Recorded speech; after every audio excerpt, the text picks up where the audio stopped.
The Bob Newhart Show won't be seen tonight, so we can bring you a very special episode of The Gen X-Files. Welcome to The Gen X-Files. I'm Jim. I'm Adam. And today's show is all about Predator 2. The return of Harvey Weinstein. God. This was back in the day when I love it when they just would tack 2 onto things, like rather than like having to have like titles, you know. I mean, I like all the Marvel stuff, like Doctor Strange and Multiverse of Madness and stuff, but I just kind of want it to be Doctor Strange 3. And what about Star Wars? Those two. I mean, that was much more interesting to me. Star Wars The Empire Strikes Back, Star Wars New Hope, Star Wars Empire Strikes Back, and Star Wars Return of the Jedi, which was originally Revenge of the Jedi. But then he realized that Jedi don't have revenge because that's called Blue Harvest and blah blah blah blah blah. You gotta stop drinking caffeine. Yeah, you do. Predator 2, it's another of our wonderful, not so terrible twos. Oh yeah. Oh, such a great movie. Such a perfect realization of what 1997 was. No, 100. They nailed so it. Spot on. Oh my God. So spot on. I mean, because I lived through it. Yeah. 90 and 97. And, oh man. It's Los crazy. Angeles in 97. It was crazy. The gun accessory industry boomed in 1997. Oh, yeah. Yes. Everybody needed a bunch of bulbous, really, unhelpful gun attachments. Laser pointers that would sometimes have lasers. Right. And my favorite is always when they put a scope on a shotgun. I know. It's like, are you kidding me? Yep. Are you that bad a shot? I'm aiming for that guy 100 yards away. Yeah. I got to look at my scope is a halftime scope. It goes it's in reverse, so it looks farther away. It makes everything wider. Yeah. Oh, so great. So great. Oh, and the fashions. It was fantastic. I didn't put the fashions in the script, but man, did they apparently have really large people that just hand me downs like coats and stuff? Whoever was the costumer on that, I think they had some sort of disability where they didn't understand size of people versus size of clothing. Because like Bill Paxton is just swallowed up by that jacket. Oh, that jacket. He looks like a 5-year-old who put on his dad's jacket. Yeah. I mean, maybe that was intentional to make him look younger, but... Well, no, it was all because around that time, there was kind of the big band...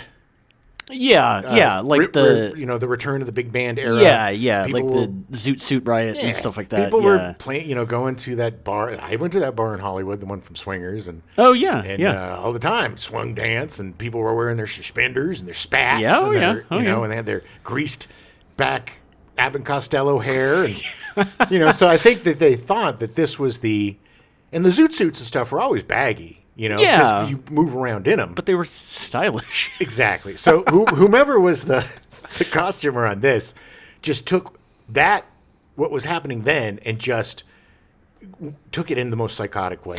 Well, they really nailed the giant coat craze of 1997. They did. Yes. It was kind of this Cubano zoot suit, colorful, 40s mashup. Yeah.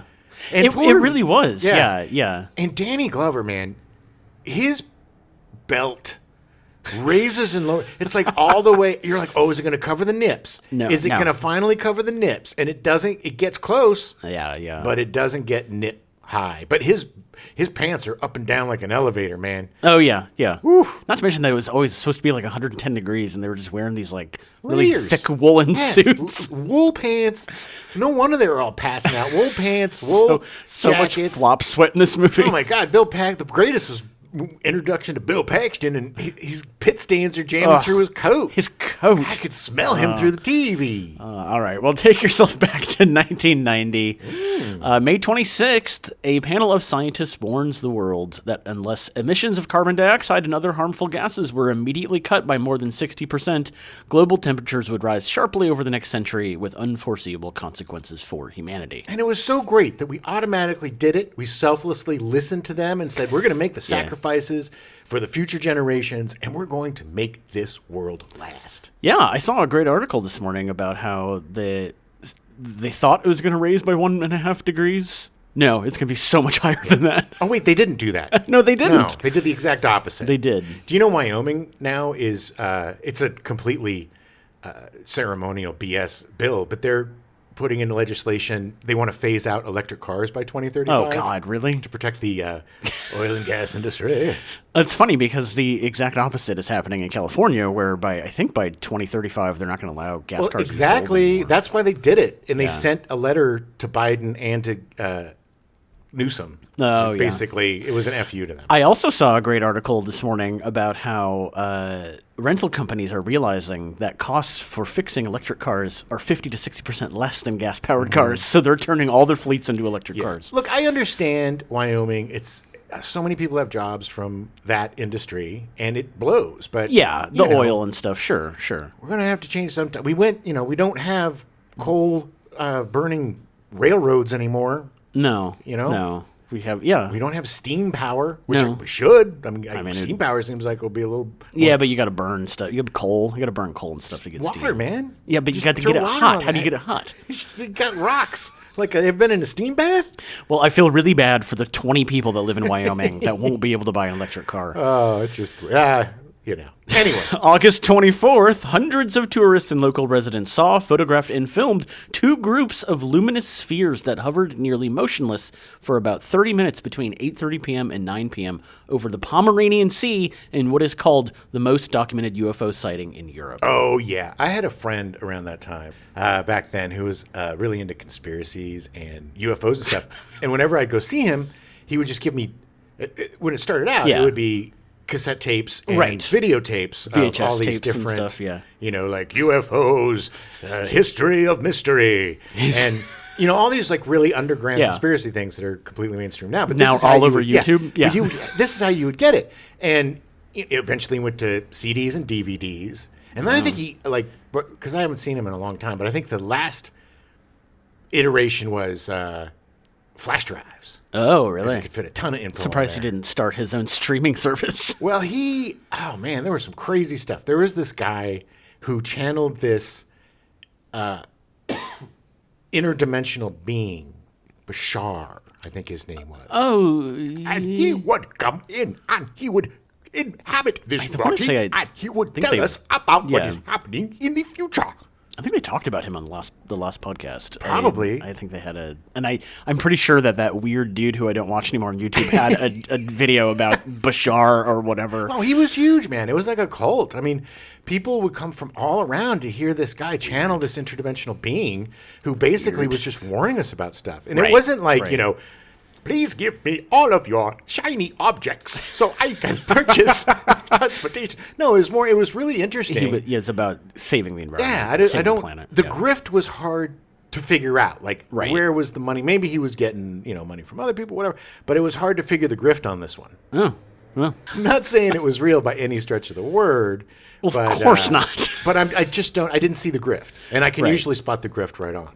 Well, I mean, he probably was making money off of it. Or he was crazy and thought it was true. Maybe he was schizophrenic. Maybe it was real. Maybe it was real, Jim. Maybe it was, Adam. And maybe I am the conduit of Bashar now. Great. We'll put you on YouTube. We'll get a lot of hits, I'll tell you that much. September 30th, the U.S. Attorney's Office in Los Angeles releases their narcotics traffickers convicted statistics showing 209 people convicted, leading most to believe that Los Angeles had supplanted Miami as the drug capital of the country. It had. Did it? Yes. It was. Really? It was, by some measures, it was considered to be worse than Miami. Well, in 1990. Yeah, but I think that was mostly if you counted marijuana.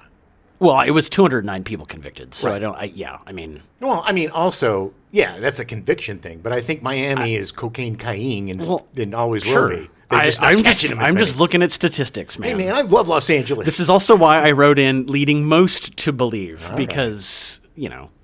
depends on your yardstick. Hey, maybe. It was a druggy time back then. There was a lot of coke running around. There's like 20 million people in the city. There's going to be drug dealers. 20 million people in the city.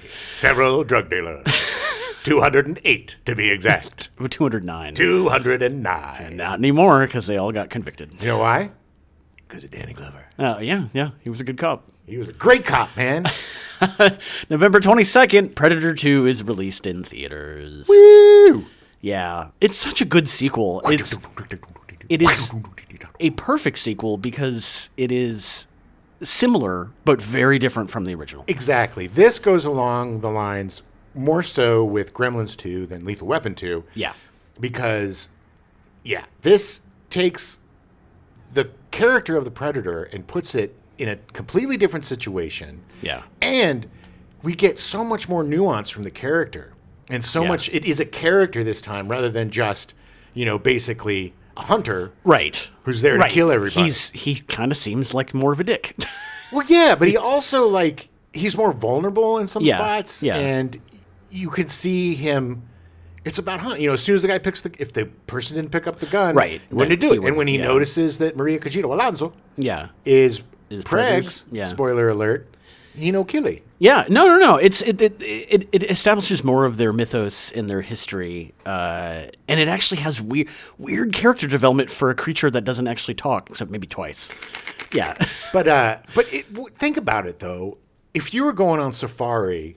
Let's say you're one of the Predator people, the Preds, from Planet Predator. They have some official name that I do not know how to pronounce. Sure, I'm sure. It's like Kashyyyk. It's like Jijue or something. Something like that. I don't know. But I think the jungle part would be challenging because you're hunting soldiers. Right. But the feral nature of the city, because you're always surrounded by, especially the quoties 1997 and quoties crime-ridden, gang-ridden Los Angeles. Released on June 2nd, 1987, Predator was #1 at the U.S. box office in its opening weekend with a gross of $12 million, which was second to only Beverly Hills Cop 2 in 1987. Nice. The film grossed just over $98 million. It was directed by John McTiernan, written by the brothers Jim and John Thomas, and starred Arnie Schwarzenegger, amongst many others. Oh, just $2 million shy of a Hondi. Yeah, it was a great movie, and it did really well. That was great. It was so self-contained. It was so well done in terms of those horror movies. It's basically Alien in the jungle. Right. Yeah, it works really well. Once 20th Century Fox approached Predator screenwriters Jim and John Thomas to write a sequel, they pitched 6 ideas, one of which was putting the creature in the urban jungle, which the studio liked. Yeah, makes sense. The eventual setting was Los Angeles, portrayed as a city blighted by gang warfare in the midst of a severe heat wave, creating the ideal hotspot in which the Predator would search for hunting targets. Oh, yeah, and it was hot, baby. Oh, it was 109 degrees. So much flop sweat. One thing they did get right. That's true. That is true. The script was then developed in just 3 weeks. Yeah. The writers had a few goals in mind for the sequel. They wanted to expand on the Predator's origins and motives. Done. Show that the creature had been visiting the planet for centuries. Done. Isn't a psychopath, but is just interested in hunting. Done. And depicting its spacecraft on screen. Done and done. Yeah. John McTiernan's fee after Die Hard was just north of $2 million. Man, I deserved it after that. It was a big success. Well, Die Hard made so much money. Yeah, you can tell how happy I am about that. So ecstatic. Because the executives wanted to keep the budget the same as on the first Predator, McTiernan passed. Yeah. That's the problem is, these executives, at least back then, I think they're a little bit better now. Yeah. With TV, I think they're better now. But that's what they would do. They would sabotage these sequels by not getting a little bit more money. I mean, we'll find out what happens with Arnie. Yeah. But it's just a ridiculously small amount of money in terms of the studio. At the end of what, yeah. Die on that hill, you're already putting the filmmakers at a disadvantage. Yeah, exactly. Producer Joel Silver invited director Stephen Hopkins, who drew his interest while directing A Nightmare on Elm Street 5, The Dream Child. Hopkins was born in Jamaica to British and Australian parents. Weird. He left home at 15 and his background was in art and design. He was storyboarding commercials and video clips and moved into directing. He started his career in Australia where he lived for 6 years. Good day, mate. He directed a few music videos before being brought on as second unit director on Highlander in 1986. Oh, your favorite movie. You must have memorized him. I always hate putting Highlander in the script. There could be only one. But it's true. Can't wait till we do that movie and you hate watch it. Yeah, now I'll have 2 movies that I hate that we What happens though if we watch Highlander and you like it this time? I mean, it's possible. I'm open to that. I don't know. It's happened to me. Yeah. Your heart will grow 6 sizes that day. Oh, God. Hopkins would direct Dangerous Game in 1987. It was about a computer hacker and friends who break into a department store at night for fun and are terrorized by a security guard who slowly murders them. That age-old story. Yeah. I know. It had the largest set ever built for an Australian movie at the time. Dangerous Game got him the job of directing A Nightmare on Elm Street 5, The Dream Child, which would catch the attention of Joel Silver, leading him to be hired on Predator 2. Yeah! Hopkins would go on to direct some real box office bombs like Judgment Night in 1993, starring Emilio Estevez, Cuba Gooding Jr., Jeremy Piven, Stephen Dorff, and Dennis Leary. I think Ice-T was in that too. I think he was. And that's such a shame because it had a great cast. Yeah. It had a really cool premise. Like, I love these self-contained one-night movies. Yeah. But they just didn't know what to do with them. They didn't rein in. I love Dennis Leary. I love him. Yeah, as the bad guy. Yeah. Rescue Me. He's just great. Oh, he's great. But you need to rein Dennis Leary in, or he'll just be that rapid-fire comedian smoking, Hopkins directed The Ghost in the Darkness in 1986, starring Michael Douglas and Val Kilmer. Again, could have been such a great movie. Great cast. Yeah, it was the Lions one. Yeah, really bad CG lions. It just meandered. He directed Lost in Space in 1998, starring William Hurt, Matt LeBlanc, Gary Oldman, and Heather Graham. I'm seeing a bit of a pattern here with our friend's direction. It's directionless.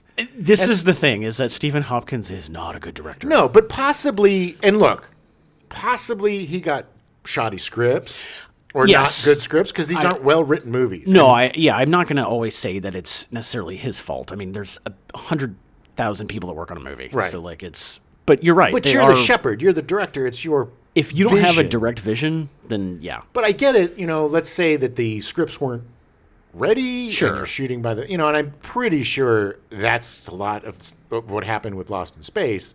Yeah. But, again, 1, 2, buckle my shoe. 3, 4, you're not that great. Now, but that being said, he did direct Blown Away in 1984, starring Jeff Bridges and Gary Oldman, which is a very guilty pleasure of mine. Oh, yeah. I love that movie. I wouldn't even call that a guilty pleasure. I think that's a good movie. Yeah. Wait, I get that mixed up. Is Blown Away, who's the bad guy in that? I think it's Gary Oldman, yeah. Because Jeff Bridges is a fireman detective or something, and then like an arson detective. Arson detective, yes. And, I remember what it's called. Yeah. His dad Lloyd Bridges is in it. And there's the scene where his dad's all geared to blow up, and he blows up. They build up a house, like he's running outside to cat. Yeah, I think his dad dies. It's like, is it another IRA? They did so many IRA. It's something I don't remember. It's been a long time. So many Irish. I remember seeing it a lot, and I liked it. I really liked Blown Away. No, it was good. But there's the other one where Jeff Bridges is the bomber. That's with Tim Robbins. You're thinking of Arlington Road. Yeah. That was later. That was in 99, I think. He liked his bombing movies. Well, that was spoiler alert. That was you didn't realize that Jeff Bridges was the bomber until the very end. All right. Well, excuse me for spoiling a 30-year-old movie. You think that it is Tim Robbins the whole time, and then it turns out he's been set up the whole time. It's a great movie. I really like Arlington Road. Late-term spoiler alert. I don't think anybody's running to go see Arlington Road that hasn't seen it already. It's a great movie. And it's still worth the watch. I recommend it. Yeah. So Hopkins did do a decent amount of success in TV, executive producing and directing things like 24, nice, Californication, and House of Lies. All right, he's a much better TV director. Yeah. I think it's better when he's dealing with shorter media. Well, look, Predator 2, he did a great job. Blown Away, he did a really good job. Yeah. I think it's the material too. But he even admits that he's kind of all over the place. Right. But I think 24 may have got him out, taut because that is such a you have to pace. It's all pacing on that show. He's currently producing and directing Liaison, starring Vincent Cassel and Eva Green, which will be available on Apple TV Plus pretty soon. Is that based on Dangerous Liaisons? I don't think so. Because I think there's a show about that. I could be wrong, but I don't know. I remember seeing a trailer for this or a commercial for this, and I love Vincent Cassel and Eva Green, so it's I'm curious to see where they go with it. Well, it's also good to know he's still working. Oh yeah. As Hopkins joined production before the screenplay was finished, he worked closely with the Thomases in the script revisions and storyboarding the sequences they had written. For the lead role of LAPD police officer Harrigan, Hopkins had originally envisioned Patrick Swayze playing the lead role, teaming up with a returning Arnold Schwarzenegger. You survived that? Did you survive that Predator thing in the jungle? I did. Is it now in the city? Yeah, let's go beat it up. Pain don't hurt. Hopkins also met with Steven Seagal for the role, although the actor was interested in starring in the film and had his own ideas about the character, wanting to portray him as a CIA psychiatrist and martial arts expert. Of course he did. It's always a CIA psychiatrist and martial arts expert. Or he's an environmentalist and a martial arts expert. He always is punching way above his... He's a janitor and a martial arts expert. He would never be a janitor. No, because he's always punching way ahead of his intelligence. Yeah. I think I need to be a NASA scientist in this one. It's called Die Hard, man. You're supposed to be a cop trapped in a building. I'll do it if I'm a NASA scientist. Chemical engineer. And I can't lift my leg above my knee, so no kicks. Hopkins ultimately decided against casting Steven Seagal, as he wanted the character to be an average Joe type, which obviously Steven Seagal is not. Well, thank God. I mean, look, I will say I have a very weird love for Steven Seagal movies, early Steven Seagal movies. They are a very big guilty pleasure of mine. It is very weird. He did a movie fairly similar to this, the Omega Man or something. He was a cop with Marathon there Man, might be. No, those are two very different movies. It was him and one of the Wayans brothers, the bald Wayans brother. Damon? The oldest bald Wayans Damon. brother. I think it was Damon. No, not Damon. Damon Wayans Jr. No, it was his older brother. Oh, Damon Wayans, the dad. No, his older brother. Oh, his older I don't know. The one I know Damon and Damon Jr. and Marlon. Those are the only ones I know. Yeah, well, this was the first Steve. Wayans We'll call him brother. Steve. Steve Wayans. Anyway, he was great. The Wayans brother was great in it. But they play this detective team, and they're going after this voodoo thing, and that actually sounds really familiar. Yeah, and the serial killer is somehow like supernatural or something. And I'm sure we don't remember the title because all his names of his movies were so generic. But it was something like the Omega Man or it wasn't the Omega Man. I know. I'm positive it was not the Omega Man. I'm just saying. Not like Hard to Kill or Under Justice or... There were all three word titles, yes. But it was the something man. Oh, okay. Yeah. The magician man. The magician man. The magic man? Yeah, because it was about okay. We'll call it that. Way too much on Ponytail Boy. Yeah. I do have some of his early movies. I also guilty pleasures. Definitely guilty pleasures. Fun action movies. He was fun at the beginning. The early ones, like as he puffs up, his movies are more interminable. Like he starts out when really it becomes skinny. less obvious that he should be winning. When you're like, good Lord, man, that is some seriously dark black beard dye that you got on there. And your eyebrows, it looks unnatural. It looks like somebody took electrical tape and made eyebrows and beard and hair on him. Still waiting for the Steven Seagal, Dennis Rodman action movie matchup. Oh, when North Korea and Russia teams up, we'll get it. Because I think he lives in Russia now. I think he does. Friend of Pooties. Yeah. Due to dispute over salary, Schwarzenegger declined to return to the sequel. Reportedly, it was over an additional $250,000, which the studio refused to pay him. You know what he said? What did he say? Come on, guys. Are you serious? I'm out of here. There was also rumors that I think technically he was working on Twins at the time. He didn't have time anyway. But I'm done with action. I'm a comedian now. Yeah. Which is a great movie, and I love Twins. I love Twins too, and I will say this: he's not missed in the sequel. It would have been great to have him, but it's not. That's the thing that makes this movie great is they were able to, like I say, so many things thrown at this guy. Yeah. No Arnie, lower budget. You know, you got a whole new environment. Script we wrote in 3 weeks. Here's your 3-week-old script. Still smells of, like when you get those mimeographs. Yeah. You can still get high off it. And he was able to put this thing together. Yeah. Silver ultimately brought in 3 actors he had worked with in Lethal Weapon, Gary Busey, Stephen Cahan, and Danny Glover. Ultimately, the role of Harrigan went to Glover, obviously. Great choice. Just come off Lethal Weapon 2, which we will talk about next week. Yeah. I'm so excited to see that again. Me too. Yeah. Gary Busey was cast as Special Agent Peter Keyes, who was written as a replacement for Dutch when Schwarzenegger refused to join the movie. Peter Keyes. Busey did 3 films after Lethal Weapon in 1987. Bulletproof. The plot is... I don't know if you've seen Bulletproof. I'm sure I've seen all these. I worked in a video store. Yeah. A clan of terrorists of all backgrounds and types seized the Thunder Blast, a top secret super tank hiding in Mexico. The task of recovering it is entrusted to Bulletproof, Frank McBain, a former secret agent and career cop. Yeah, it made just over $800,000 off a reported $5 million budget. Good Lord. Well, is this after his accident? When did he have his accident? It was in 88. Oh, okay. The accident was in 88. That's a shame. Yeah, they were really pushing Busey after Lethal Weapon 1. Yeah. To be, the next to big be a action huge star. Yeah. And unfortunately, he had a car accident and almost died. Motorcycle accident, almost died. Yeah. He did Active Piracy, a.k.a. Barracuda, in 1988. Barracuda. Also starring Ray Sharkey, who died from AIDS due to his drug habit in 1993. Yeah, Ray Sharkey, he was a pretty big star back in the 70s and 80s. It's so weird. I don't know anything about him. Yeah, he was one of the first celebrities to die of AIDS. He and not Cary Grant, Rock Hudson. Yeah. But yeah, and they all said blood transfusion. Yeah. Ray Sharkey was a heroin addict. Oh yeah. I mean, you see bad. him. Yeah. He was such a vibrant, kind of Italian tough guy. If you saw him, you'd recognize him. Yeah. When he started out, he was in some Burt Reynolds movies and stuff, and. Well, the name sounds really familiar, but I just... Such a great name, too. Yeah. Ray Sharkey. Ray Sharkey. Ray Sharkey in Shark's Revenge. It could also be a family thing, because in 2015, Sharkey's one daughter was arrested for murdering her boyfriend's mother and was found insane, being committed to a mental hospital. Good Lord. Yeah. Poor family. That whole family, man. Sharkey was married 5 times or something. It was just all drama and badness. Yeah. There's a lot of pain and damage there. Yeah, yeah.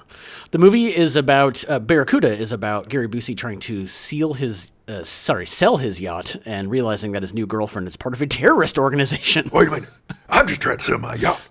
You're part of a terrorist organization. Yeah, I think Ray Sharkey played the girlfriend's actual boyfriend or something, who's part of the. Crossed. Yeah. He also was in Hider in the House in 1989 with Mimi Rogers. Hey, I'm hiding in your house. I mean, seriously. It'd be hard, because you'd hear him like, what's that sound? It's so loud. Yeah, pretend I ain't here.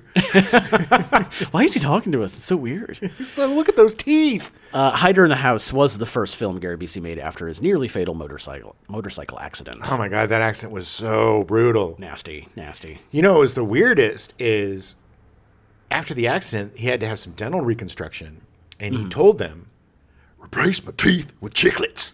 Yeah. Bigger the better. Bigger. Biggest chiclets you got. It was a bold move. It was. Steve. Oh, I don't want to be able to close my mouth. Yeah, seriously. You won't even be able to chew. It's just, yeah. Steve Cahan was cast as Sergeant Neil Rieger, an LAPD SWAT sergeant. Cahan is most well known for working with his cousin, Richard Donner. Yeah, he looks exactly like him. Exactly. Yeah. It's funny because he played the captain, commander in the Lethal Weapon movies. And then he was demoted. Lowly SWAT sergeant. Yeah. A panicked SWAT sergeant. Maybe 4 lines. Yeah. Just, you can't go in there. The captain said you can't go in there. You can't go in there. They're crazy. I'm going to do what I want to do. Cahan actually stopped acting in 2006. I'm not sure why. He's still around. He's still kicking. He might have had health issues. He's been out of commission for the last 16 years. Pretty old. Yeah. I mean, granted, maybe he doesn't need to act. Maybe he doesn't need to work anymore. He just wants to, be retired. Sure. Yeah. Well, maybe he misses his cousin. That's true. That could be. Maybe he's the only one that cast him in anything. That could be too. Kevin Peter Hall was cast as the Predator. Hall is 7 foot 2 inches tall and played the original Predator in 1987. Hall also portrayed the eponymous Harry in the fantasy comedy film Harry and the Hendersons in 1987. Oh, Harry. Yeah. I love that movie. That is a guilty pleasure because it's not a good movie. No, but that's John Lithgow. John Lithgow, yeah. It's Harry. Oh, he's getting in the car. Yeah. Oh, I can't take this beast home with us. He's so good. I will watch him do anything. Well, and Harry's so lovable in that movie. Yeah, it is. It's a fun movie, yeah. The most fun Bigfoot romp there is. That is true. Following his role in Predator, Hall appeared in the feature film Big Top Pee-wee in 1988 and had a guest spot on Star Trek The Next Generation. Hall had been one of the actors considered for the role of Geordie LaForge on the latter, but the role went to LeVar Burton. I will guarantee you this is why they didn't go with him. Because filming. Yeah. Because he's so much taller than the other actors. It would have been like a nightmare. Yeah. It would have been ridiculous. So they're like, We love you, buddy. Although he did have a recurring role on the NBC sitcom 227. Sure, but I'm saying, like, being a member of the cast. Yeah. It'd either be like Geordi would always be sitting. Yeah. In the shots, or it would just be so. That 7'2" is so tall. That's a big diff. Is so tall. He's like a foot taller than the tallest actor in the movie. Exactly. Hall actually met actress Elena Reed while taping a guest role in 227. The couple would marry, both on the show and in real life. Aww. It's nice. In 1990, Hall reprised his role as Harry in the television series Harry and the Hendersons, based on the 1987 film of the same name. Harry. Sadly, he died during the series' first season. Hall announced that he had contracted HIV from a blood transfusion during surgery for injuries he sustained in a car accident. Yeah, he got a blood transfusion from Ray Sharkey, and awful. He died from AIDS-related pneumonia on April 10th, 1991, a month short of his 36th birthday. Tragic, absolutely horribly effing tragic. And all of those deaths, I mean, AIDS today is a problem, and it's horrible, but it's totally manageable. Yeah. And you can live a pretty normal life. A relatively normal life. Yeah, with the AIDS cocktail. And it's not even a cocktail anymore. I think it's just a medication. Yeah, it's just pills. But just so much death and so much just needless suffering from that disease. So much. And it's too bad. I mean, really, honestly, Kevin Peter Hall would have had an even more amazing career. Of course he would. And maybe Ray Sharkey would too. Who knows? It's just, it's just sad that all of these great... And look, let's go to Broadway. Let's go to theater. Let's go all around the board of the arts. Yeah. Painting. Yeah. Sculpting, whatever. We lost so many amazing artists from that disease. So many. Yeah. And not just artists, human beings and just lovable people. Yeah, people that deserve to live longer than what they were cast. Ugh. Yeah.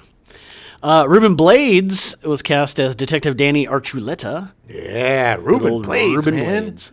I know. Blades is from Panama and earned degrees in political science and law at the Universidad Nacional de Panama. He is such a smart, interesting, talented guy. He has such an interesting background that I had no idea. Nobody did. I had no idea. He moved to Miami in 1974 and started working as a musician. Blades has written dozens of hit songs, including Pedro Navaja and El Cantante, which became Hector Lavoe's signature song. He has won 10 Grammy Awards out of 17 nominations and 12 Latin Grammy Awards. I had a couple of his albums in college because I didn't know he was a musician. I loved Predator 2. Yeah. And then, I was at the CD store, the record store. And I was like, Ruben Blades. It was great. Yeah, he's a musician first. I mean, at the end of the day. In 1982, Blades got his first acting role in The Last Fight, portraying a singer-turned-boxer vying for a championship against a fighter who was played by real-life world champion boxer Salvador Sanchez. He made an appearance in Critical Condition, the Richard Pryor comedy, in 1987. And The Milagro Beanfield War, directed by Robert Redford in 1988. Beanfield War is a really good movie. It's a great movie. It's the first thing I remember him in. I remember my parents watching that and me not really getting it because it was kind of a higher-end comedy that I didn't really understand. Yeah, but it was also one of the first Hispanic-led comedies in mainstream movies. I worked with Pepe Serna, who was in that. Oh, yeah? On The Terror Within Part 2. Oh, nice. The worst movie ever made. In 1990, along with Predator 2, he also appeared in Mo Better Blues by Spike Lee. That's one of my absolute favorite Spike Lee movies. It's great. It's so underrated. People never talk about it. It's such a cool, jazzy movie. I used to play the saxophone a little bit in college, and I learned how to play the Mo Better Blues song. Oh, really? So much. Nice. Yeah. I still remember it. That's awesome. Also, in 1990, along with Predator 2 and Mo Better Blues, he was in The Two Jakes, the sequel to Chinatown, directed by Jack Nicholson. Yeah, it's two Jakes. There's two Jakes, Jake. You're not the only Jake anymore. This other Jake, he's jaking around. He's doing your Jakes, Jake. That's literally the script. Yeah, it's pretty easy to say that it will not be fitting into our not so terrible twos. No, because was such a shame sequel too. to Chinatown was bad. Well, and also Chinatown is such a perfect movie. Yeah, there's no reason to have a sequel. No, we got that, and it was also, I love Jack Nicholson. I love him, but he was so bloated. And lazy. It didn't seem like he just didn't care at all. And I think he directed it too, didn't he? He did. He was just like, well, I don't know. That's what it seemed like. So Ruben Blades is an icon in Panama and is much admired throughout Latin America and Spain, and managed to attract 17% of the vote in his failed attempt to win the Panamanian presidency in 1994. Good Lord. What other actor has run for president in a different country, Adam? I don't know of any. I mean, beyond the guy who's the president of Ukraine right now. Okay. But he wasn't an American actor. No. He was a Ukrainian comedian. He was actually really big in Russia, ironically enough. Well, yeah. But, yeah, that's crazy. The only other one that I can think of... I mean, beyond Ronald Reagan. Yeah. Who actually became the president. Yeah. On Donald Trump. Is an actor? Well, yeah. I wouldn't call him an actor. He was in Home Alone 2, Adam. Hey, you weirdo, what are you doing in my hotel? Yeah. He did the pizza commercial where he ate pizza backwards. He's a pretty good actor. Okay, he's an actor. You're right. Yeah. So Ruben Blades has released more than 40 albums and can currently be seen on Fear the Walking Dead. Is that still on? Oh my God, it is going into its 9th season. What? And it is ending. They decided to finally end it. But, like, it is going into its 9th season. Good Lord. I mean, I remember watching the first couple of episodes and enjoying it. And I really liked him. It was okay. It just didn't grab me. I mean, I still have, like, 3 seasons of the original Walking Dead that I haven't seen. I kind of just stopped. I lost interest after some of the main characters died. Yeah, I was zombed out, man. Just so much, But I watched it because it was like, oh, it's not down in the South. Like, it's in L.A. They're going to be a big city. And by the end of the first season, it was only like 6 episodes long. They were just on a boat going to Mexico. And I was like, well, that ended that. Yeah. Yeah. So but it is still on and it is ending. And at some point I might try to watch through it because it was entertaining enough. Yeah, no, I'm definitely like gonna Ruben Blades. Yeah. So. I mean I made enough of a commitment to the real Walking Dead, the OG, that I should finish it.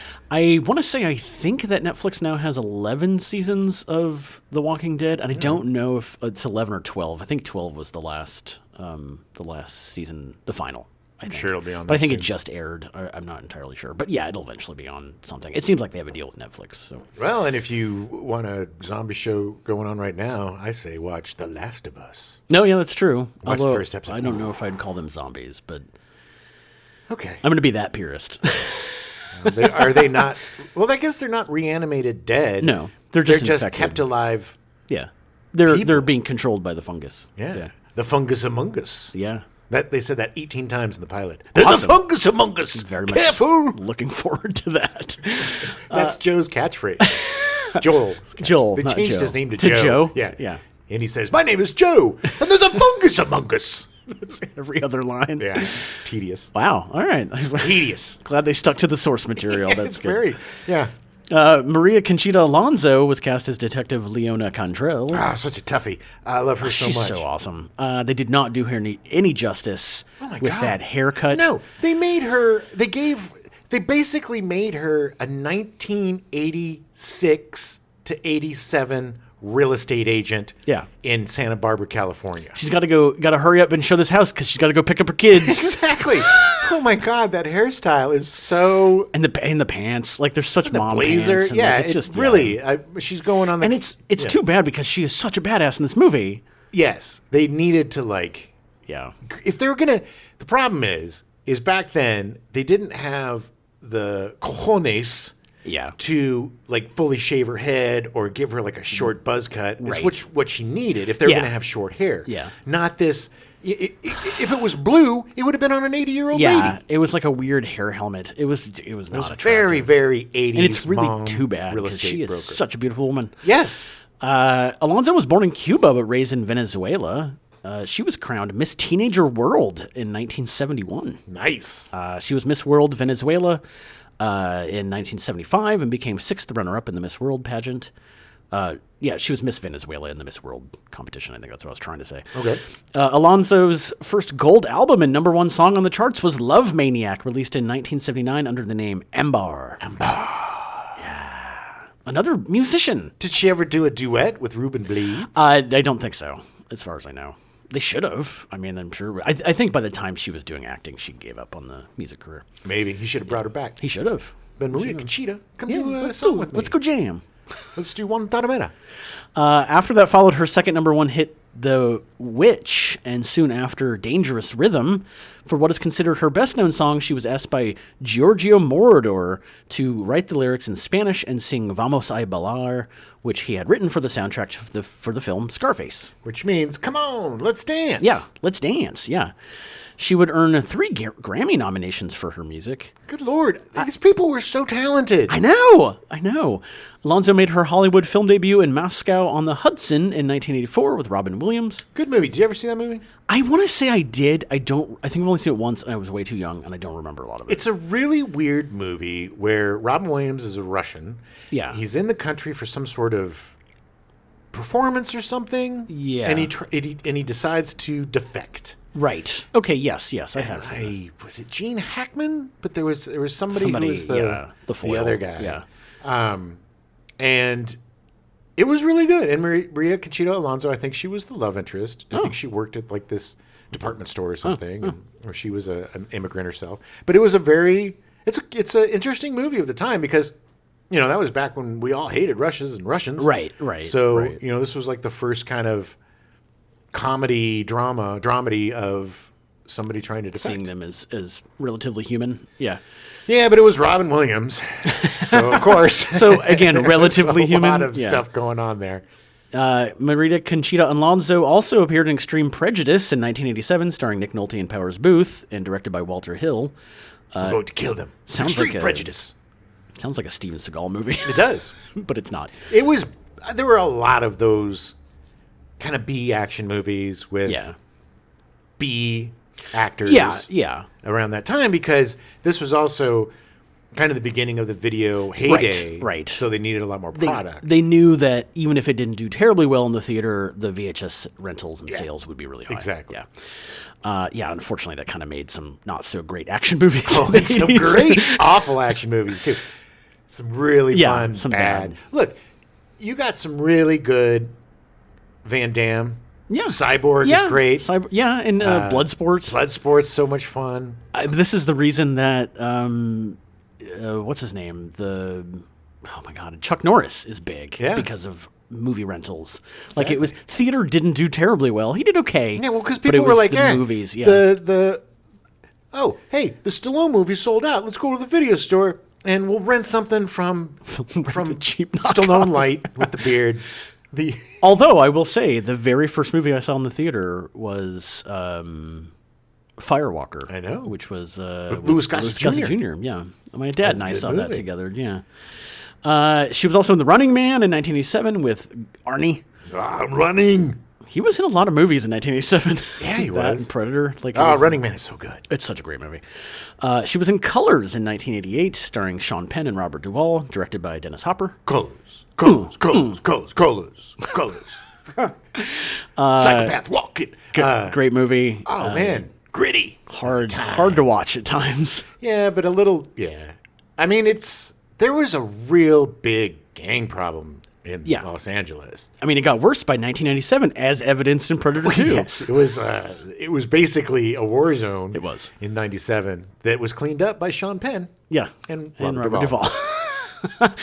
She was also in Vampire's Kiss in 1989, starring Nicolas Cage. One of my absolute favorite Nicolas Cage movies ever. That's the one where he thinks he's turned into a vampire? Mm-hmm. Yeah, oh my God, it's so brilliant. And I think it's the one where he goes through the alphabet. A, B, C, D, E, F, G. God, he's so unhinged. It's so great.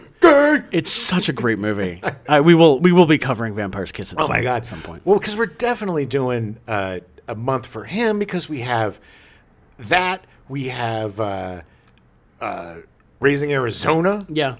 One of the best movies ever. Yeah. I haven't seen that in a long time either. That Honeymoon in Vegas is great. He had such a Honeymoon in Vegas. Yeah, wasn't that the movie with James Caan and he? Goes all the parachuting Elvises. Yes.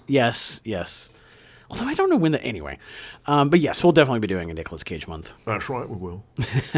In 1995, Maria Conchita Alonso became the first Latin-born actress to star in a Broadway show, playing Aurora in Kiss of the Spider-Woman. Ooh, that's a great play. Did you ever see the movie? No. Raul Julia? No, I've heard good things, but I've never seen it. One of the first, mainstream movies to portray gay sex. Oh, really? Mm-hmm. Interesting. She's released 19 albums and continues to appear in film and TV. She's awesome. She's amazing. Absolutely amazing. Bill Paxton is Detective Jerry Lambert. Let me just say one thing about Maria Conchita Alonso before we move on. She was always able to hold her own against the biggest action stars. Yes. And was just as much of a badass as all of them. Oh, yeah. Yeah. And that's not easy to do in that machismo of the 80s and 90s. Oh, no. She did great. She was fantastic. The Running Man, she's so good in The Running Man. God, it's so good. She ran.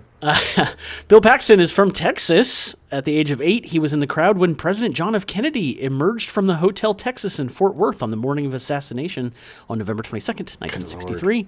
Photographs of Paxton being lifted above the crowd are on display at the 6th Floor Museum at Dealey Plaza in Dallas, Texas. They definitely are. Have you been? No. Oh, that is one of the absolute It's on my must. list. Yeah. You know what I found out, and I've said this before? Yeah. Definitely could have made the shot. Yeah. I looked. Yeah. I could have made the shot. I always go back to Full Metal Jacket and when the drill sergeant's talking about him. Yeah, he was a trained Marine sniper. Like, he could have made the shot. Yeah, even if he wasn't the best sniper in the bunch. Yeah. I could have made... I'm just saying, it's not... I love JFK. It's one of my favorite fiction movies ever. Yeah. But it's fiction-y fiction. Yeah. It's he was killed. It's a full-on fantasy film, but it's so well done. I love it. It's good. Paxton moved to Los Angeles. Paxton moved to Los Angeles in the 1970s, where he worked in props and art departments and as a parking valet at the Beverly Hills Hotel. Can I park your car? After being rejected by film schools in Southern California, he switched his ambitions from directing to acting. No, thank you, Mr. Paxton. No, thank you. His first role, uncredited, was in Crazy Mama, directed by Jonathan Demme and starring Cloris Leachman for New World Pictures, the Roger Corman Company. Roger Corman found everyone from the 70s. He also found 60s. Dennis Quaid, because Dennis Quaid was in Crazy Mama. It was his first movie. Yep, and it was one of Jonathan Demme's first movies. Yeah. And all the directors that you love, from Martin Scorsese to Martin Scorsese. Well, he was of the mind, Roger Corman was of the mind, that you need to keep making more movies. Oh, yeah. He never stopped. That's how you make money. You just constantly make more movies. And he just mined talent from UCLA and USC and NYU. He just grabbed the most promising guys and gave them a budget. And get them young, get them cheap. Oh, yeah. Make me a movie. Careers. Yeah. If only that was still true. I know. Yeah. That's what I was, because I started with Roger Corman. Right. But I left. No, I was dumb. You shouldn't have, yeah. Paxton had a minor role as a punk in James Cameron's The Terminator in 1984, being killed by the T-800 shortly after traveling through time. I need your boots, your glasses, and your leather jacket. I ain't giving you nothing, man. Hey, what are you doing? This would lead to a larger role of James Cameron in Aliens in 1986. Oh, we're screwed, man. Oh, man. Game over, man. It's game over, man. It's game over. He would work with Cameron again in True Lies in 1994. Oh, she's telling lies, man. Oh, my God. It is one of my favorite scenes is when he plays the fake agent. Oh, he's so perfect. He's so good. So perfect. So good. He is so good. He was also in Titanic with James Cameron in 1997. Oh, man, she dropped the necklace. Oh, boy. Literally always forget he's in that movie. Yeah, he's the star. He's the bookend. Like, he's the tan, wispy. He looks really good in that, He does. He's great. He's such a good actor. Oh, he's got so much range. And the unfortunate thing, because you failed to mention his greatest role ever as Chet in Weird Science. Which basically... It was such a good performance and such an iconic performance of the 80s that it basically determined his career for about 15 years until people were like, he's a really good actor. He actually can do, he can do more than just play a meathead. Yeah, he doesn't always have to be the goon. With his role in Predator 2, Bill Paxton is the only actor to have been killed by a Terminator, an alien, and a Predator on film. Yeah, it's impressive. Get me your boots. Paxton would go on to have a great acting career, such as in Weird Science in 1985 and A Vicious Vampire in 1987's Near Dark. Oh, yeah. Hey, Mama. Hey, Pop. It's great. I haven't seen Near Dark in forever. Oh, yeah. He directed Frailty in 2001 and The Greatest Game Ever Played in 2005. Frailty is such an underrated, suspenseful, great movie. It also has Matthew McConaughey in it. Yeah. And Bill Paxton is in it. And he plays the brother He plays a father? He plays the dad, yeah. Yeah. Oh, and the performance of this father losing his mind. Oh, my God. It's so good. Sucking his poor children into this delusion it's fascinating. It's so believable. Oh, my God. It's so good. I was so surprised he didn't get, I don't know, did he get an Oscar nod for that? Because he should have. I don't think so. I don't think so. It really shows that in like a simple mind. A simple truth? A simple plan. A simple plan. Yes. Those two movies really show just what a powerhouse of acting he was. Oh, A Simple Plan is such a brilliant movie. And a brilliant performance by him. Yeah, and whenever he steps away from the Goonie douche, it's always such a refreshing performance, and it's always so good. He was just a master. Brilliant. Absolutely brilliant. In 2017, Paxton revealed he had a damaged aortic heart valve resulting from rheumatic fever which he contracted at the age of 14. Jesus. He went in for surgery to correct it on Valentine's Day in 2017. The next day, he went in for an emergency surgery for a damaged coronary artery, possibly from the surgery he had the day before. His condition worsened, and 10 days later, he died. So weird. It's so crazy how you go in to get something fixed or go in for something, and it ends up killing you. Yeah. I mean, so young, man. So young. Yeah. Yeah, I mean, that was my dad. He went in to have bone spurs looked at his feet, and that's how they found a tumor in his shoulder. Yeah, and changed his entire life. He had to retire, and because he worked in construction, but they wouldn't have found it if they had done the full body MRI on him. Well, that happened. My stepdad, he was up on a ladder in their bathroom changing a light fixture, and he passed out and fell off and got a compound fracture on his leg. Sheesh. And what they had found out is that because his head was back, you have two little spider veins back here that give extra blood. Yeah. And you have your carotid arteries on both sides. His carotids, one was 100% blocked, one was 98%. So all the blood was coming from these tiny little spider veins. And when he had his head back fixing the light, cut off all the blood to his brain. And he ended up having surgery. That's crazy. But if he hadn't broken his leg, he would have probably been dead. Probably would have died. Yeah, probably a massive less than a month. Or a stroke. Yeah, a stroke. Yeah. Well, Bill Paxton's family sued for malpractice and received an undisclosed sum in August of 2022. It'll never be enough money. No. And then it's very sad we were robbed of Bill Paxton. He still had so much left to give. Yeah, as an actor, as a director. Yeah. I was excited about his directing, what he would eventually give up the acting and just direct, and he would have been in Avatar. He would have been in all sorts of stuff. It's a shame. It's an absolute shame. Robert Davi was cast as Deputy Chief Phil Heineman. Robert Davi. Davi has appeared in over 130 films during his career. And in 130 of them, he plays a bad guy. Yeah, I know. Davi made his motion picture debut in Contract on Cherry Street in 1977, a made-for-TV movie starring Frank Sinatra. I got a contract on Cherry Street. In high school, Davi was praised for his singing and auditioned for the Metropolitan Opera. Wow. Yeah, he apparently was an amazing opera singer. He should have become a famous opera singer. Unfortunately, he damaged his voice and later explained that he was a baritone with the heart of a tenor and had pushed too hard too early. Yeah, apparently he just pushed himself so bad that he broke his voice. Well, you have to really take care of you, especially if you're an opera singer. There's so much care you have to take for your instrument. Yeah. Oh, yeah. He was always a bad guy because he had really bad skin. Yeah. Let's be honest. He had pockmarks. He had bad acne when he was a kid, and that, unfortunately. Yeah. People with bad skin were bad guys. Yeah. That's just how it is. There was another actor who I forget who was he was a burn victim. Yeah. And he always played the bad guys. Yeah. Yeah, it's true. Among his most well-known roles are opera singing heavy Jake Fratelli in The Goonies in 1985. Hey, he got to showcase his opera skills. He did. Vietnam veteran and FBI Special Agent Johnson in Die Hard in 1988. This is Special Agent Johnson. I'm Special Agent Johnson. This is Special Agent Johnson. No relation. No relation. And James Bond villain Franz Sanchez in License to Kill in 1989. Yeah. Which I don't remember. I've seen License to Kill. I don't remember that at all. Nah, it's very unforgettable. Those were which Bond are we talking about here? Are we? That might have been Dalton. Timothy Dalton. Yeah. Possibly. I think. I love Timothy Dalton. I didn't love him as Bond, Right, but I like him in everything else he's done. Yeah. Davi most recently remarried for the 4th time and had a daughter in 2019. Yes, he is 70 with a 3-year-old. Well, there's a lot of these kind of tough guy, like Anthony Quinn had a kid in his 80s. Speaking of not so terrible twos, Tony Randall had a kid in his 80s who played Brain Gremlin. Yeah. He did, not the kid. Yeah. Well, played the Brain Gremlin. I know. The kid actually played the Brain Gremlin in the animated series. Oh, nice. Tony Randall's boy. Davi is an outspoken conservative political activist and directed the film My Son Hunter in 2022. It stars Lawrence Fox, Gina Carano, and John James. Who?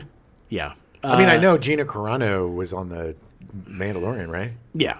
She was the MMA fighter that was on The Mandalorian and is not anymore. Right. The film centers on Hunter Biden, the son of U.S. President Joe Biden. It is, according to The Guardian's Catherine Shord, the debut fiction attempt of documentarians Anne McElhaney and Phelim McAleer. The film is being distributed by American far-right news website Breitbart News. Ooh. Yeah. Davi will be seen in 2023 in the biopic Reagan, starring Dennis Quaid in the titular role. Davi's playing Leonid Brezhnev. Is this another Breitbart movie? Is this like some sort of No, Reagan? I don't think so. I think this is I think it's a much bigger company. There's so many. It's so sad that there are so many of these old Hollywood tough guys, and they're Hollywood tough guys. They're not real tough guys. No, yeah. Let's be quite honest about Sure. that. They like to pretend they're tough guys, and if I saw them in the street, they'd probably tell me they're a tough guy, and they'd be like, I'm a tough guy, I'll show you. But they become irrelevant. Yeah. They don't have the cachet they had in the 70s and 80s. They're old men. Yeah. And nobody really gives an F anymore. And they get so butthurt, and they become these ultra-conservative screamers that are just basically screaming a bunch of BS to get attention, and it's really sad. This is why I don't like to know anything about actors. I know. I 100% agree. I just can't. Like John Voight. I used to love John Voight. I can't watch anything. And James Woods. I used to love James Woods. Yeah. But now all I see is just, ugh. Yeah, I know. Davi does have I think he has a radio talk show, like a conservative radio talk show. Welcome to Davi's Dish. We're going to talk about Hunter Biden, and we're going to talk about a bunch of conspiracy theories. Stay tuned. And if you need a mattress, get yourself Peach Mattresses. Link down below. Don't forget to smash the like button and subscribe to Davi's Daytime Douche. Okay.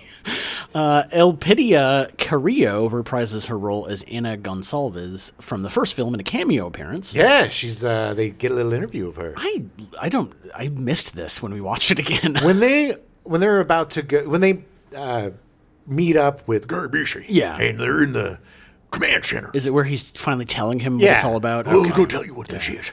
Yeah. And then they show the video of the jungle, and then they have her really good, and then he came, and then she tells the whole thing. Yeah, she's seen aiding government agents in a videotape showing the devastating after effects of the first Predator's self-destruct device to the U.S. Army.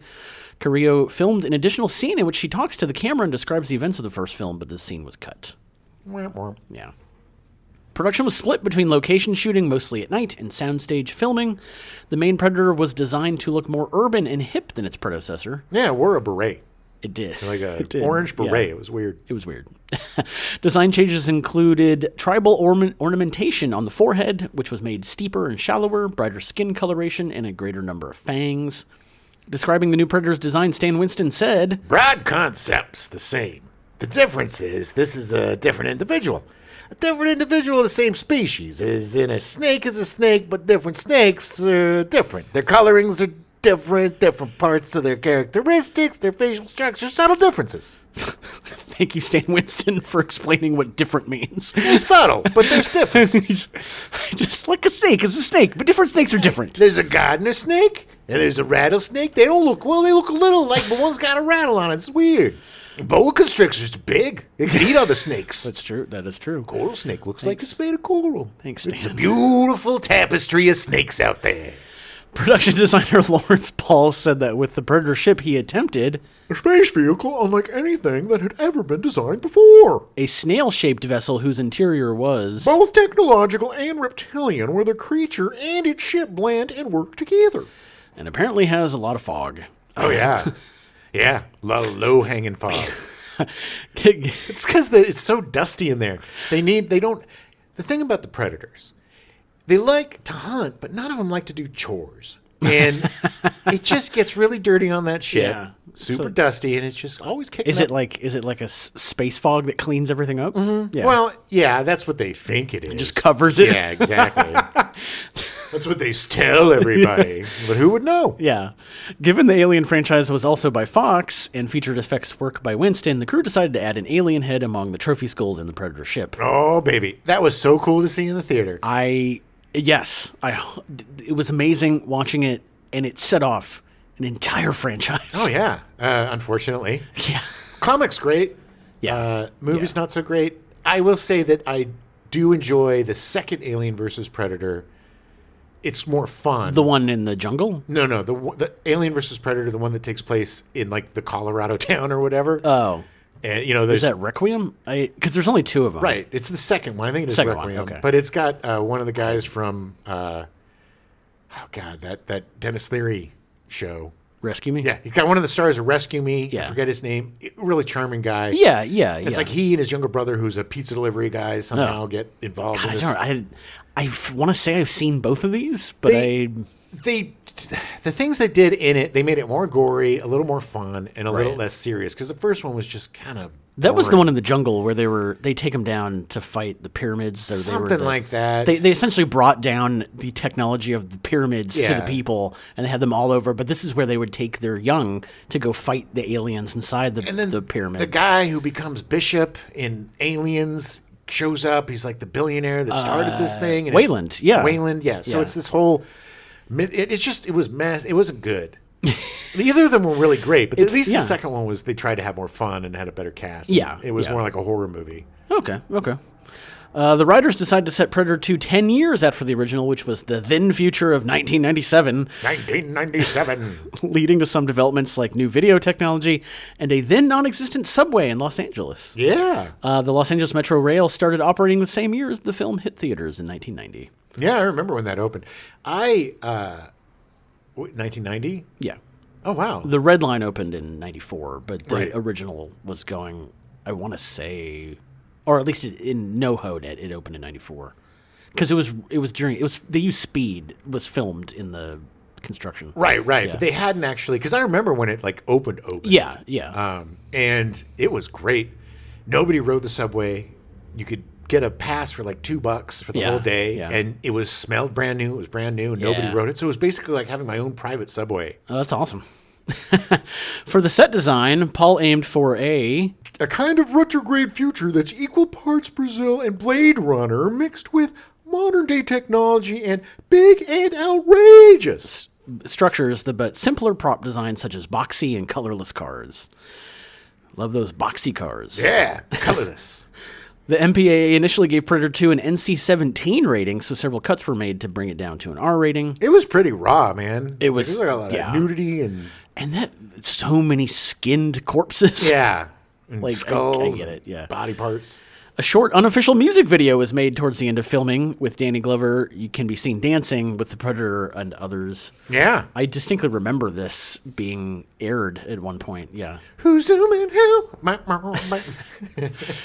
Alan Silvestri returned to score the sequel, conducting the Skywalker Symphony Orchestra.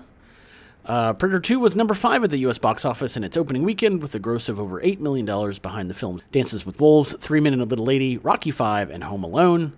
Oh, no. The film grossed a total of $57 million, $30 million of which was from the United States. Not bad. Not great.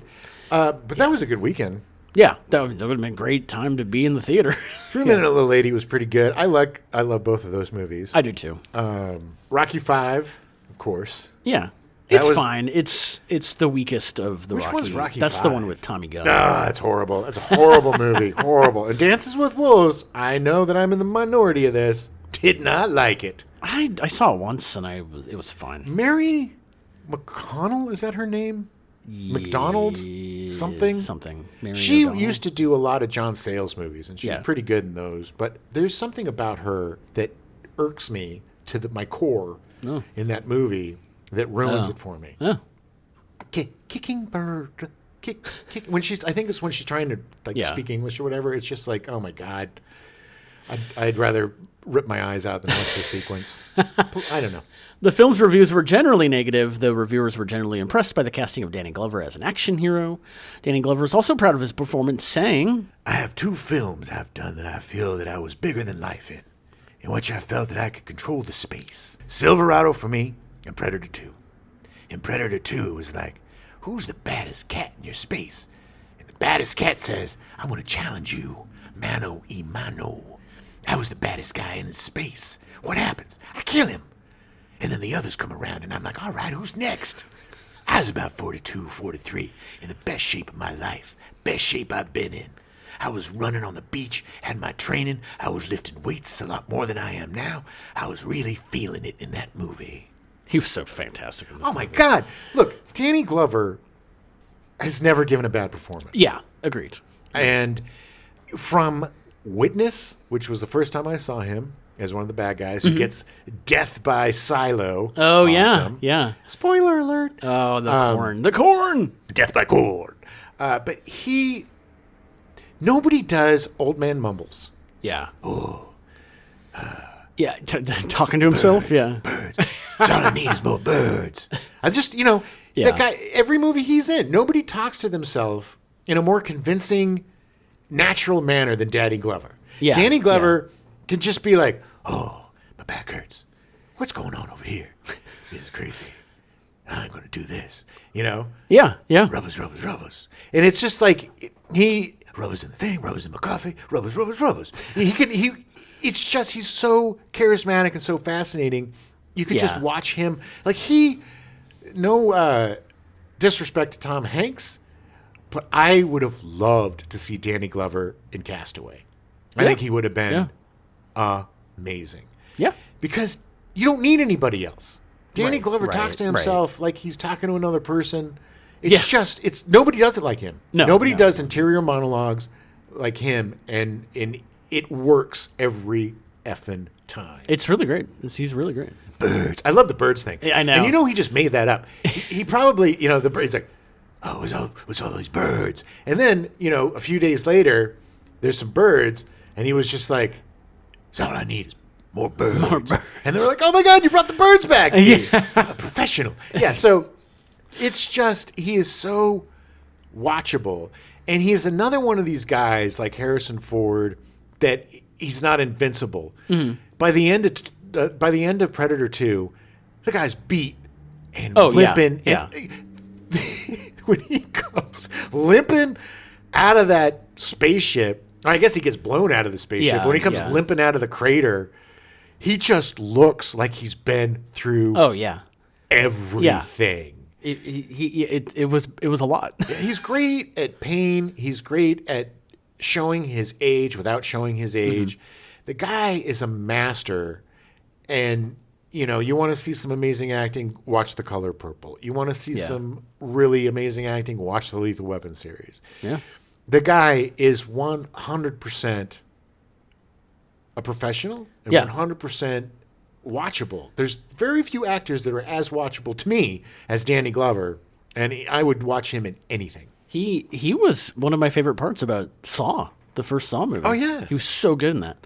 Like, convincingly playing the old, tired cop that's trying to catch that guy and is just tired and is like... Well, again, nobody plays old, tired, and put out like Danny Glover. Good. It's just like... And you want to see a completely different performance. What's that movie with Jack Black and Mos Def where they're sweeting the movies? They're remaking movies for the video store. Be Kind, Rewind? Yes. Yeah. He plays the video store owner, and such a great understated performance, and just so quirky and fun. Like he's game for anything. Yeah. And he's absolutely one of my favorite actors of all time. He's a treasure. Yes. And there was this weird period with him where his mouth, it seemed like he had this thing going on. Either like, and I don't want to speculate, but it kind of sounded like he didn't have dentures that fit quite right. But it gave this weird thing to him. But now it seems like it's gone. Yeah. Whatever that thing was, it's fixed, and he's not as much of a mush mouth that he was for a little bit. Yeah. But even when that was happening, which was probably beyond his control, and I'm not disparaging him for it, but even during that, his performances were amazing. Yeah, it just was a different kind of guy. And to this day, I hope they make another Lethal Weapon movie. I want to see it. They are. I want to see them together. I know they are. It's definitely happening. Well, good. And I'm looking. I'll be the only person that's going to be in line for that. But I can't wait to see those guys back again. I would love to see it. I mean, I don't know who. I think Mel Gibson's directing it. I hope they bring back Chris Rock. I hope they bring back Joe Pesci. Joe Pesci. Well, yeah, sure. I haven't seen Mr. Pesci in a while. He hasn't acted in a long time. Yeah. But look, it interferes with his golf game. Exactly. He's done his bit. But here, if you haven't seen Predator 2, give it a watch. And if you loved Prey, this movie, there is a direct reference to Prey in this movie. And I'm not going to ruin it for you. I think I probably did on the last show. It's fine. It's fine. Spoiler alert. It was in the comics too. Let's just say spoiler alert. If you haven't seen Prey, at the end, there's the flintlock pistol that the Predator gives to Danny Glover's character. It's in Prey, so it's Raphael something from exactly like the 1714 same, or the whatever. Same pistol with the same name and everything. So we know that at least that movie were connected in the 1719. Sorry, that's what it is. But I think they should somehow, and I think I said this last time, that they should somehow make a sequel that has Arnie, Danny, and Mid-Thunder.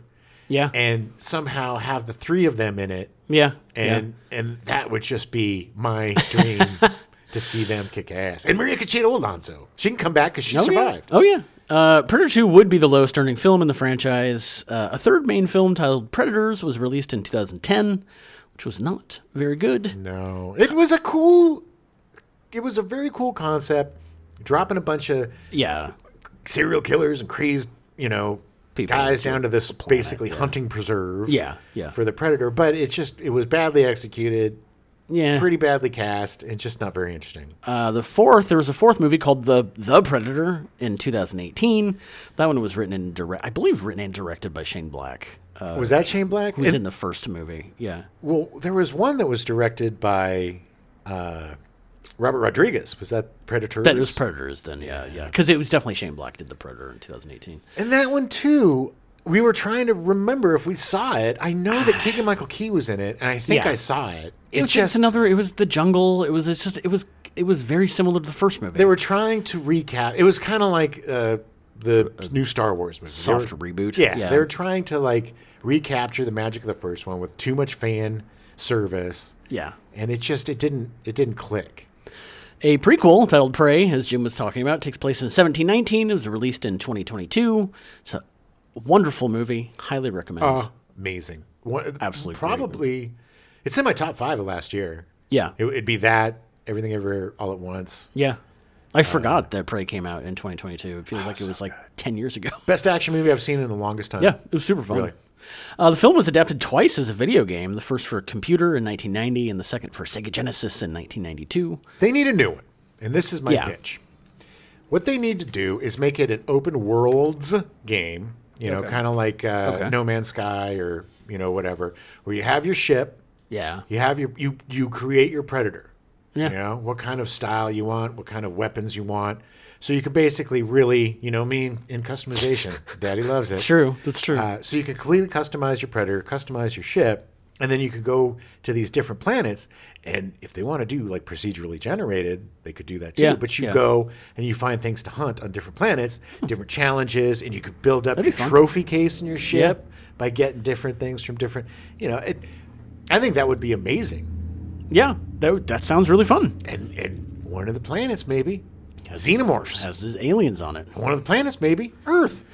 If you really are interested in how Predator and Alien connect, there are tons of articles and videos online about the Alien/Predator timeline, which also includes movies like Blade Runner, which is set in the Alien universe, and movies like Soldier, which is also set in the Alien universe, the one with Kurt Russell. Yeah, well, Soldier is also kind of seems like the precursor to the Replicants.